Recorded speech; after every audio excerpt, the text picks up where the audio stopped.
ვარ სალომე ალომინაძე, პროფესიით ვარ დედა, სპეციალობით ფინანსისტი და ბუნებით ვარ პოეტი. გურიაში დავიბადე, გურლუბარი ჩემი სავიზიტო ბარათი.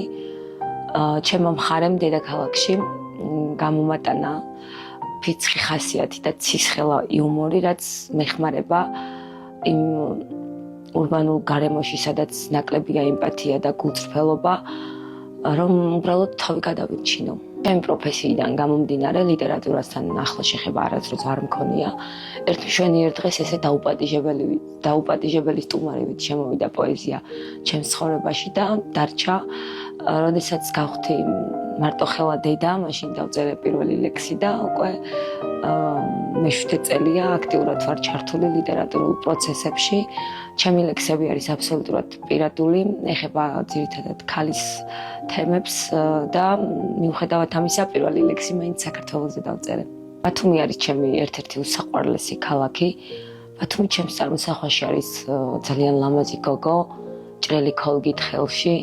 ბათუმი არის წვიმა, ვახტანგ ღონცავეს ესხები.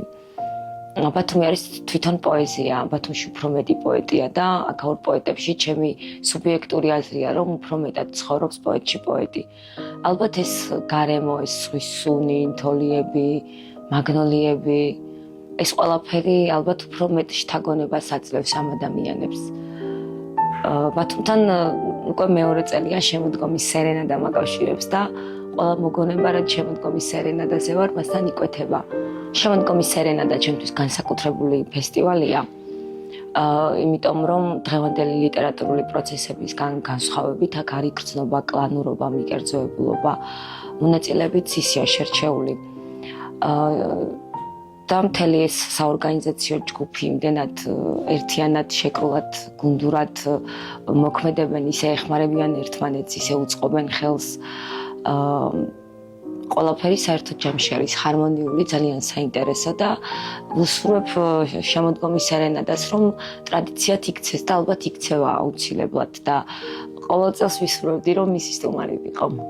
მარტო დედა, ასე ქვია ამ ლექსს. ჩამოეშალათ ყველა კედელი ჭერი ისედაც არ ქონებიათ და მაინც სახლში მარტო დედები წინა ცხოვრების გოგონებია. მათმა მხრებმა კი ისე გაუძლეს ჩამონგრეული კედლების ტვირთვას. პოეზია აჰოდა საუზმედ, ცრემლში ჩამბალი პურები ითქვას. პოეზია იქ ყველა წყარი, ჩანთა საცვალი, საყურე კაბა. ეს უკედლება მოყავს კარიც, კარი კარმა, კარიდან კართან. კარის ორ მხარეს ორი პასუხით. გზამოღალატე ქალი თუ ცხოვრობს. თავი აწიე ქალო თავს ნუხრი, პოეზია ხარ ბოლოს და ბოლოს. თქვენ ქალბატონო ლურჯი მუხლებით, დაგრჩათ ცხოვრება მოყავს კართან. თუმცა პოეზიას ისე უხდებით, რომ არაფერი არ იყოს კარგად. ჩამომეშალა ყველა კედელი ჭერი, ისედაც არ იყო ჩემი. მადლობა. არ არის ინტერვიუები ჩემი, მაგრამ მე რომ მომონტაჟებენ, კაი გამოდის.